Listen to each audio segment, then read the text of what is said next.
회사, 학교, 쇼핑몰, 그리고 우리가 살고 있는 집까지 우리는 하루 중 대부분의 시간을 건축물 안에서 보내고 있습니다.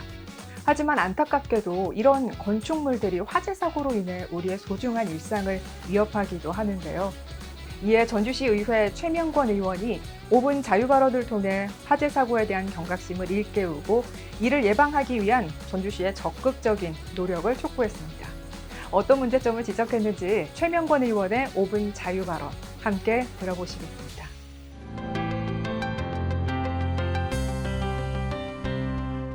오늘 본의원은 우리 사회를 위협하는 건축물의 화재 안전 문제에 대한 경각심을 일깨우고 이를 예방하기 위한 전주시의 노력을 촉구하고자 합니다. 최근 몇 년 동안 우리는 참혹한 화재 사고들을 경험하였습니다.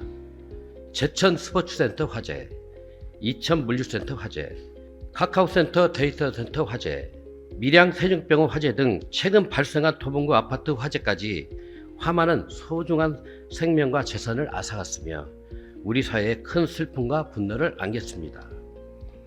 소방청 화재 사고 통계에 따르면 2023년 전국적으로 3만 8천여 건의 화재 사고가 발생하였습니다. 이런 화재 사고들을 발생 장소별로 분류한 결과 가장 많은 화재 사건이 발생한 장소 유형은 건축 구조물이었으며 전체 64.5%를 차지하였습니다. 우리 전주시 역시 건축물 대형 화재로 인한 인명 및 재산 피해로부터 자유롭지 못했습니다. 공장 화재가 빈번하게 발생하였고 수십억 원의 재산 피해가 발생하였습니다. 시간이 흐르고 사고가 발생할 때마다 안전기준 강화와 대대적인 점검 등을 부르짖지만 이러한 사고는 항상 반복되어 왔습니다. 전주시에서는 이런 화재 사고 예방을 위해 어떠한 대책이나 방안 등을 수렴하였는지 묻고 싶습니다.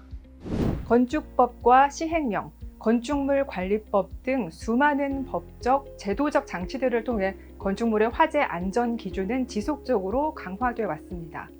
그러나 최명권 의원은 이런 강화되는 기준에도 불구하고 화재 사고가 끊임없이 반복되고 있다는 점을 지적했는데요. 전주시의 건축 행정이 개정된 법과 규칙들을 명확히 준수하고 있는지, 아니면 이를 무시한 채 관행적으로 또는 행정 편의적으로 인허가를 내주고 있지 않은지 돌아볼 필요가 있다고 강조했습니다. 건축물의 내부 마감재들은 화재 예방을 위하여 관련법에 따라 불연, 중불연 소재로 마감하여야 합니다.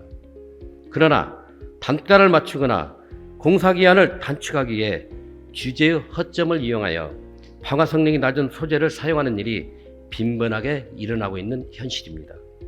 또한 관련법에 따라 건축, 기술적인 사항과 공사 감리에 대한 관리 감독을 위해 설치된 지역건축 안전센터는 의무적으로 설치해야 하는 법적 기구임에도 불구하고 직급과 임금 수준 제한으로 인해 전문 자격을 가진 인력 확보에 난항을 겪고 있으며 제 기능을 발휘하지 못하고 있습니다. 더 이상 과거와 같은 참사가 반복되는 것을 막아야 합니다. 행정은 이를 개선할 수 있는 방안을 적극 모색해야 할 것입니다. 건축물 허가 시 최근 강화된 법령 기준 안에서 자체적으로 강화된 기준을 마련하여 내부 마감재와 단열재로 높은 수준의 불연, 중불연 소재 사용을 적극 권장하고 이로 인한 공사단가 상승에 대해서는 규제 지원 및 인센티브 제공 등 다양한 방안을 모색해야 할 것입니다. 또한 신규 건축물 외에도 과거 화재 안전 기준이 상대적으로 낮을 당시 허가받고 지어진 건축물들에 대하여 화재에 취약한 마감재들을 순차적으로 교체할 수 있도록 전주시에서 적극 추진해야 할 것입니다. 화재 사고는 우리의 일상에 많은 영향을 끼칩니다. 우리 일상에 많은 시간이 건축물 안팎에서 이루어지는 만큼 건축물의 화재 안전은 여러 번 강조해도 모자라지 않습니다. 반복되는 건축물 화재 사고로 인해 시민들의 안전이 위협을 받아서는 안 됩니다. 지금까지 전주시 의회 최명권 의원의 5분 자유발언이었습니다. 전주시 의회 홈페이지를 방문하시면 5분 자유발언 전체 영상과 더 많은 의정활동 정보를 찾아보실 수 있습니다. 고맙습니다.